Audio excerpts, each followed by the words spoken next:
Hello बच्चों, चलिए प्रश्न को देखते हैं। प्रश्न है डी त्रिभुज ए बी सी के कर्ण ए सी पर स्थित कोई बिंदु है जबकि बी डी लंब है ए सी तथा डी एम लंब है बी सी और डी एन लंब है ए बी। सिद्ध कीजिए कि डी एन की घात 2 बराबर डी एम गुणा ए एन। प्रश्न को हल करने से पहले जो इसकी मुख्य अवधारणा है उस पर विचार करेंगे। तो इस प्रश्न के लिए जो मुख्य अवधारणा है वह हो जाएगी त्रिभुजों की समरूपता। तो यहाँ से हम लिखेंगे यदि किन्हीं दो त्रिभुजों में उनके संगत कोण व भुजाओं का अनुपात बराबर हो तो वे समरूप त्रिभुज होते हैं। अब प्रश्न में हमें कहा गया त्रिभुज ए बी सी। तो सबसे पहले एक त्रिभुज बनाएंगे इस प्रकार से, जो क्या एक समकोण त्रिभुज है। इस प्रकार से त्रिभुज है एक, यह लंब है, यह कर्ण भुजा है और यह है आधार भुजा। यहाँ पर यह कोण है 90 डिग्री का। यह त्रिभुज है ए बी और सी। कोई बिंदु डी जो त्रिभुज ए बी सी के कर्ण ए सी है उपस्थित है, यहाँ पर कोई बिंदु डी है, वो क्या है यहाँ पर लंबवत है किसके, ए सी भुजा के। अर्थात यह कोण कितने अंश का है, 90 अंश का, और यह भी 90 अंश का। अब हमें दिया गया है बी डी लंब है ए सी, बी डी लंब है ए सी तथा डी एम लंब है बी सी। तो बी सी भुजा यह है, यहाँ पर कोई बिंदु है एम जिस पर यहाँ से क्या है एक लंब डाला गया है। उसी प्रकार डी से एक लंब डाला गया है ए बी पर, जो क्या है डी एन। अर्थात यह कोण भी 90 अंश का और यह भी 90 का, यह भी 90 अंश का और यह भी 90 अंश का। अब यदि हम यहाँ पर देखें तो यह जो कोण बी है, आकृति में देखें आकृति डी एन बी एम, अर्थात यह क्या एक चतुर्भुज है। अर्थात जो यहाँ पर चतुर्भुज बन रहा है उसमें देखेंगे कोण बी बराबर कोण एन बराबर कोण एम बराबर कितना है 90 अंश का है, क्योंकि ये कोण क्या है 90 अंश है कोण बी, और कोण एम भी क्या है 90 अंश का है। तो यहाँ पर एक कोण शेष रह गया। तो जैसा कि हम जानते हैं कि चतुर्भुज के चारों कोणों का योग 360 डिग्री होता है। तो यहाँ से हमारे पास कोण एम डी एन बराबर में प्राप्त हो जाएगा 90 डिग्री का। अब इस चतुर्भुज के चारों कोण क्या है, बराबर है, 90 अंश के हैं।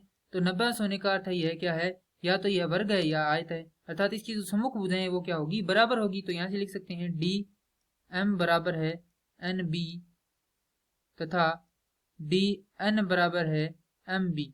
अब हमें सिद्ध करना है डी एन की घात 2। तो डी एन कहाँ पर है, डी एन यह भुजा है। उसके बाद देखेंगे डी एम, तो डी एम हमारे पास यह भुजा है और हम जानते हैं कि इस भुजा के बराबर कौन सी भुजा है, यह भुजा है। तो यह त्रिभुज, इसमें हमें दो भुजाएं ये प्राप्त हो गई, तो यह भुजा लेने की आवश्यकता नहीं है। तीसरी भुजा कौन सी है, ए एन है, तीसरी भुजा है यह है। तो अब हम यहाँ पर देखें तो यहाँ पर ये जो दो त्रिभुज हैं ए डी एन तथा डी एन बी, ये दो त्रिभुज है, इनसे हम यहाँ पर यह ज्ञात कर सकते हैं, क्योंकि इनमें क्या है, इन दो त्रिभुजों को लेकर हम जो दोनों भुजाएं उनका अनुपात लिख सकते हैं। तो अब लेंगे त्रिभुज ए डी एन व त्रिभुज बी डी एन में हम जानते हैं कि कोण डी एन ए बराबर कोण डी एन बी क्यों है, क्योंकि ये क्या है 90 डिग्री का कोण है। उसके बाद हम यह देखेंगे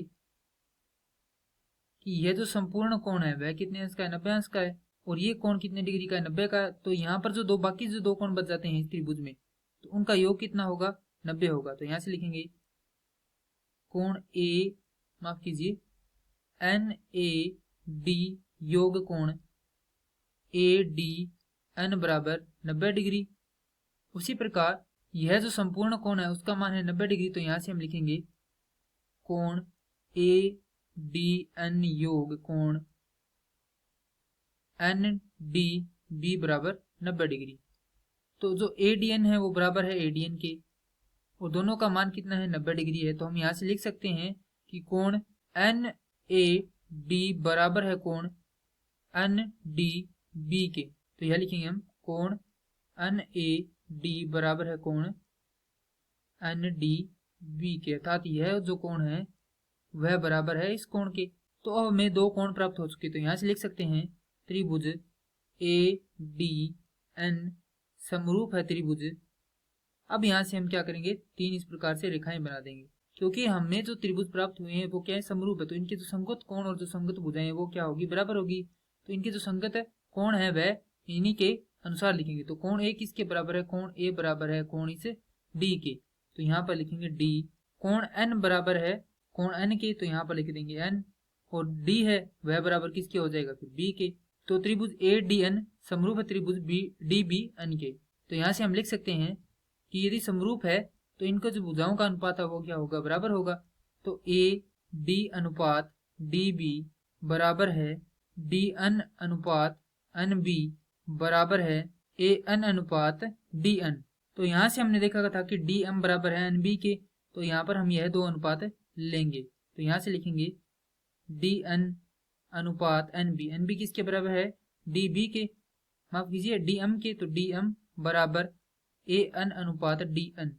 अब वज्र गुणा करेंगे तो हमें प्राप्त होगा डी एन का घात 2 बराबर डी एम गुणा ए एन, जो कि क्या करना था, हमें सिद्ध करना था।